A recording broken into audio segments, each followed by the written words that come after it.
Hello guys, welcome back to this channel. In this today's tutorial, I'm going to show you how you can duplicate project on Capcut PC. Okay, let's get into it. Here I have opened my PC, and then first of all, I'm going to open my Capcut application.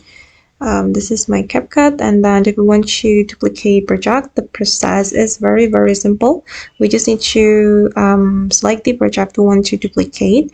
For instance, I'm going to duplicate this project. We can click on these three dots on the project, and then there will be some options for us. And since we want to duplicate this project, we need to click on duplicate. Okay, and as you can see guys, that now the project has been duplicated, and I'm going to try it one more time. I'm going to duplicate this one. Click on these three dots and then click on duplicate. Okay, and that's so easy, right? Okay guys, and that's how we can duplicate project on Capcut PC. I hope this tutorial will be useful for you. Thank you so much for watching, and see you in the next video.